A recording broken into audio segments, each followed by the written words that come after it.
terus kita naik Hercules. Hi everyone, welcome back di video sama Catherine. Hai teman-teman, balik lagi di video kali ini sama Catherine. Kali ini gue nggak sendirian. Gue actually bawa teman gue buat recording. Makanya kita kali ini nggak pakai proper camera, mungkin sedikit blurry, tapi Hai Kat, halo semua people, netizen, nama gue Gerard. Gue kenal Kat itu dari tahun 2007, jadi kita SMP, SMA bareng. Terus gue sekarang kuliah, statusnya masih master student di Wuhan. Wuhan yang kena corona itu ya. Yes, exactly. Gue kuliah di Central China Normal University. Gue kuliah di Wuhan itu gue 8 tahun, belajar bahasa setahun, S1 4 tahun, terus sekarang S2 gue udah tahun 3. Lu dulu sekolahnya tuh gimana sih? Maksudnya lu pas Gue masih kuliah sekarang. Oh. Gue tuh masih kuliah. Gue tuh belum kelar gitu. Lu dulu pas pertama kali ke Cina tuh bukan ke Wuhan kan? Wuhan. Gue dari pertama di Wuhan. Oh, lu jadi sekolah bahasa langsung di Wuhan? Gue sekolah bahasa di Wuhan, gue S1 di Wuhan, sekarang master gue di Wuhan. Wow, sekolah bahasa berapa lama? Setahun. Terus habis itu lu S1? S1 4 tahun. Oh, S1-nya 4 tahun. Terus S1-nya lu major apa? S1 gue itu jurusannya Business Chinese. Itu belajarnya tentang bisnis di China gitu? Atau? Bukan. Jadi lu belajar bahasa Mandarin, tapi dalam konteks bisnis. Oh, jadi basically tuh lu belajar masih tentang bahasa Cina, tapi konteksnya bisnis. Kayak kalau misalkan kita belajar chemistry, terus lu belajar kayak elemen-elemennya tapi bahasa Chinese, tapi ini bisnis. Ya.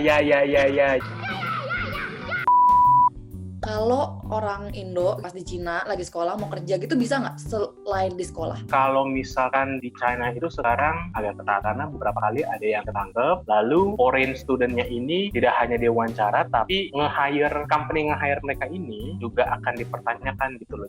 Jadi legally tuh nggak boleh? Legally nggak boleh. Tapi kalau misalkan setelah kuliah ada dikasih waktu nggak buat kayak kerja gitu? Kita dapat visanya itu. Kalau misalkan kayak gua nih, gua nggak bisa Mandarin gitu kan, mau ke Cina, mau belajar Mandarin bisa nggak? Bisa banget. Itu kan waktu itu gue kayak gitu. Kayak gitu lah. Yang Lu jago dulu. Cuy, kamu nggak dulu kita di sekolah kita sebelumnya itu kan memang dapat Mandarin kan, itu nggak ada apa-apanya. Kayak gue bisu, karena kan kita belajarnya yang Beijing Standard Coding Listening itu dari Beijing. Jadi memang logatnya itu logat-logat pembawa berita yang memang benar-benar jelas, yang dimengerti semua. Dan kan kok sampai Wuhan itu kan kabinnya itu kalau misalkan dengan bahasa Mandarin pertama kali itu bingung karena tidak hanya penduduk lokalnya ngomongnya cepet, mereka juga ada kayak logat daerahnya itu yang bikin kita bingung. Jadi by the way, kalau menurut lu sekarang lebih jago bahasa Indo atau bahasa Mandarin? Apa ya, mungkin lu pernah nggak sih kayak ngerasain kayak gini, lu tahu bahasa Indonesianya tapi lu nggak bisa ekspres, terus tau-taunya lu ceplosnya bahasa Inggris. Sering.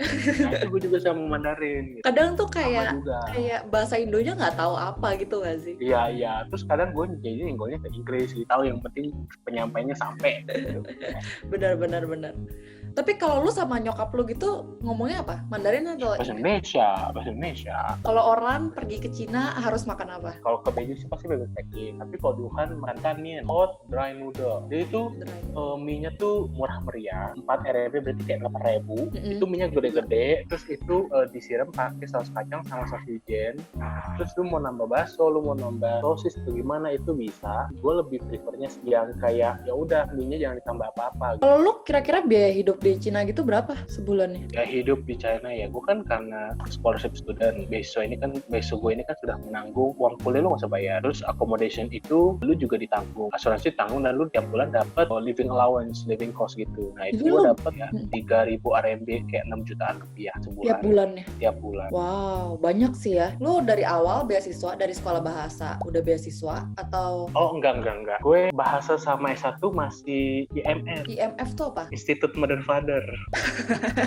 Nah jadi pas gue dapet beasiswa ini, jadi ceritanya gue kan pas tahun semester terakhir tuh gue coba apply, ternyata dapet ya. Jadinya S2-nya itu gue beasiswa dari Chinese Government Scholarship. Mereka tiap tahun buka dan kuotanya juga tahun ke tahun juga kuotanya makin naik gitu loh. Oh wow.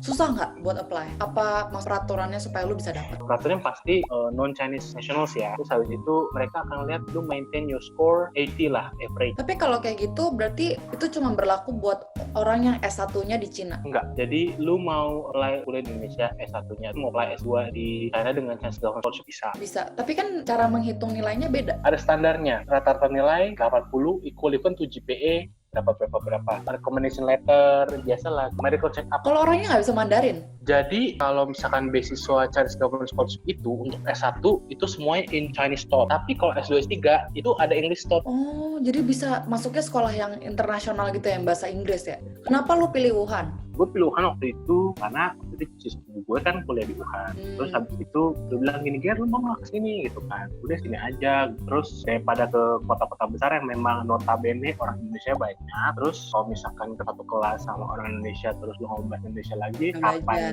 Maksudnya bisa, cuman mungkin progresnya tidak cepat kalau misalkan lu di kelas itu dengan orang Indonesia yang paling dua atau mungkin di lingkungan kampusnya orang Indonesia sedikit.